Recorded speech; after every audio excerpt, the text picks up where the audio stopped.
Welcome to Unlocking the Dream Vision. I'm your host, author R.J. von-Bruening. In this video series, we'll be exploring the mysterious dream vision of Enoch as explored in my book, Unlocking the Dream Vision, The Secret History of Creation.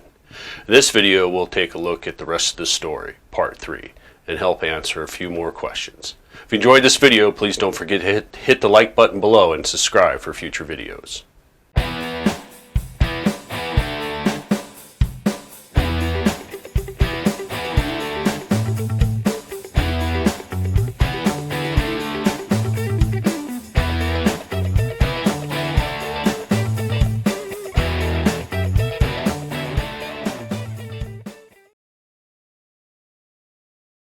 This series presents information based in part upon theory and conjecture of the system of esoteric symbolism. The purpose is to suggest some possible interpretation, but not necessarily the only one, to the many mysteries we will explore. As we touched upon in our last video, it is from Masonic history that we learn that the Templars came into contact with the mysterious order known as the Essenes while in the Holy Land during the Crusades. What makes this so remarkable is the fact that the Masons were writing about and researching the Essenes centuries before they were discovered by mainstream scholars in 1946. What makes the Essenes so important is that they are the ones that originally lay claim to being the descendants of the builders of King Solomon's temple and citadel, and were the guardians of the temple and the keepers of its divine knowledge of the deity. Within the Masonic writings, they speak of how the Essenes were actually a simple Jewish sect that were carrying out the dogmas of their faith with an unusual strictness of observance. It is intensely Jewish in its membership, its usage, and doctrines, and not the proto-Christian sect that so many believe it to be. What makes them different from other Jewish sects is that they were structured in a similar fashion as the Knights Templar, but fully Jewish in its manner and not Christian. The Essenes were in essence a secret Jewish brotherhood that lay claim to different aspects related to the building of the King Solomon's temple. They also laid claim to be the guardians of the secret symbolism, rituals, and ceremonies of the first temple and the divine knowledge it imparted. Divine knowledge that was said to have been first revealed to the builders of this most holy of all buildings. They also kept the ancient tradition of the scribes alive by employing the use of the mystical animal symbolism and allegories of this divine knowledge within their writings. It is rumored that the Essenes had a number of books and texts that originally came from the legendary Library of Alexandria, among many of the ancient books that were acquired or taken by the Templars.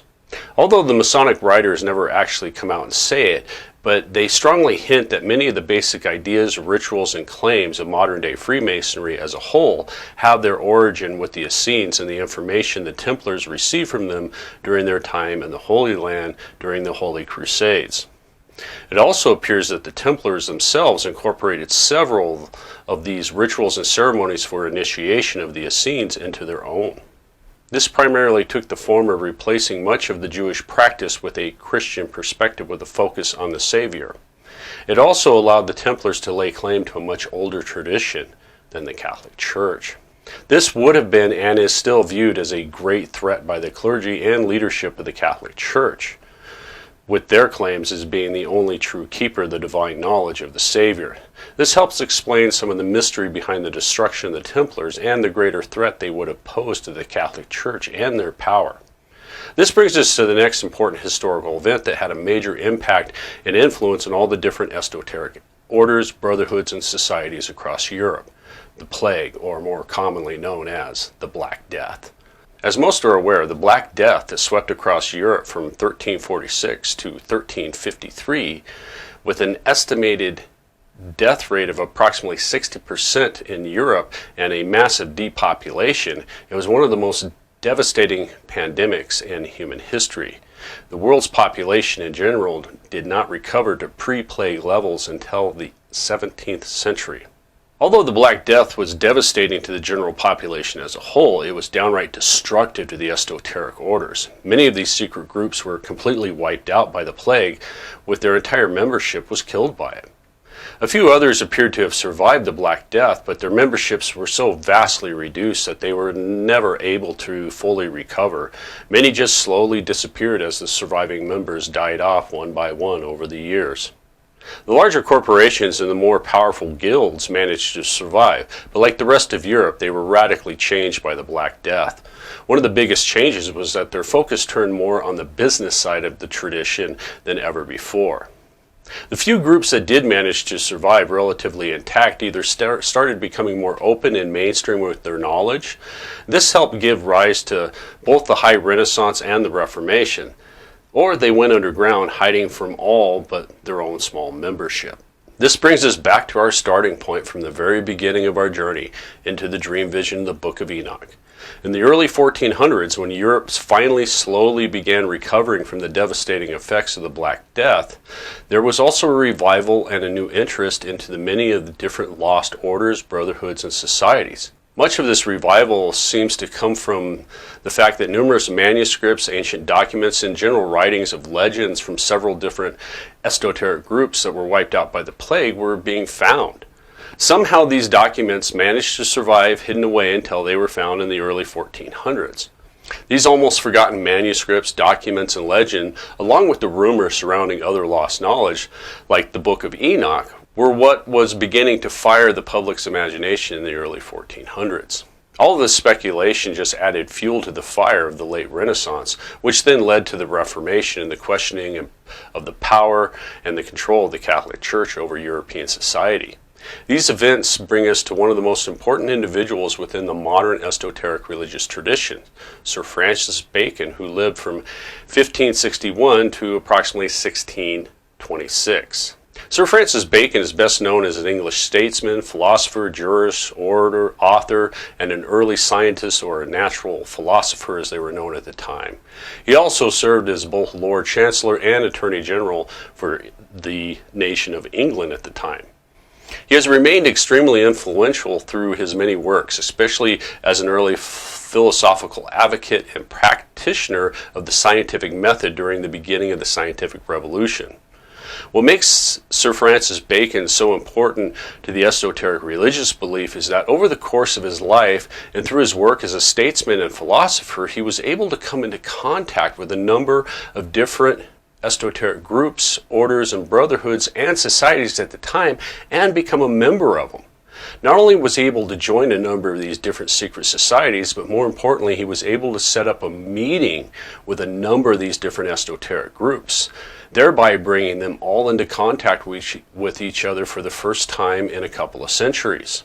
This appears to be the first time since the time of the Black Death that any of these surviving orders or newly founded secret societies or brotherhoods actually encountered one another.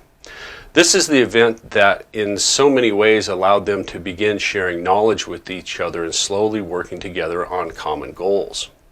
According to the Masonic writings and what little is left in the history books, the three most important of these esoteric groups that Sir Francis Bacon brought together were the group that would later become the Royal Society, the mysterious Rosicrucian Society, and the many different groups that referred to themselves as Mason at the time and that who later on would become the modern esoteric group known as Freemasonry about a century later.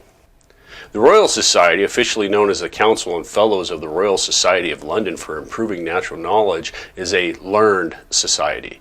It is by far the most mainstream of the three original groups brought together by Sir Francis Bacon. It officially was founded in 1660 and it was granted a royal charter by King Charles II as the Royal Society. The society quickly became the United Kingdom's Academy of Sciences and fulfills several important roles within the Commonwealth of Nations. It promotes science and its benefits, recognizing and supporting excellence in science, providing scientific advice for policy, with a focus on international and cooperation in scientific education and public engagement. The Rosicrucian Society is much more mysterious and the lesser known of the three groups, with a great deal of mystery always surrounding this almost invisible group. Over the years, such a great deal of myth has grown up around this group so much that many today doubt its very existence. But the truth is, this society had a massive impact and influence upon the thinking of both the Royal Society and the groups that would later become Freemasonry. Although they get little credit for it, the Freemasons have probably the best definition and explanation of this mysterious Rosicrucian society. The Rosicrucian society, instituted in the 14th century, was an extraordinary brotherhood, exciting curiosity and commanding attention and scrutiny. The members delved into abstruse studies. Many became acronites and were engrossed in mystical philosophy and theosophy. The strange fraternity, asserted by some authorities to have been instituted by Roger Bacon near the close of the 13th century, filled the world with renown as to their incomprehensible doctrines and presumed abilities. They claimed to be the exponents of the true Kabbalah, as embraced theosophy as well as the science of numbers. They were said to delve in strange things and deep mysteries, to enwrap or entranced in their occult sciences, sometimes vulgarly termed the black art, and in the secrets of magic and sorcery, which are looked upon by the critical eyes of the world as tending to the supernatural and a class of studies to be avoided. They were learned in the principles and science of chemistry, hermeticism, magnetism, astrology, astronomy, and theosophy, by which they attained great powers through their discoveries and aimed at the universal solvent, the philosopher's stone, thereby striving to acquire the power of transmuting baser metals into silver and gold and indefinitely prolonging human life. Typically have been unpleasantly misrepresented through ignorance and prejudice on the part of the learned as the real purpose of the Rosicrucians. Encyclopedia of Freemasonry, Volume 2, Rosicrucians, pages 641 to 642.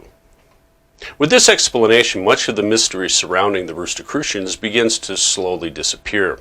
We can easily realize and understand that the Rosicrucians were much like the early Royal Society, and that they were in essence what we would call the first scientists. What's important to understand is that these early scientists were starting to use the scientific method by performing experiments and undertaking observations of the natural world, but they lacked a theoretical framework to explain what they were discovering and observing.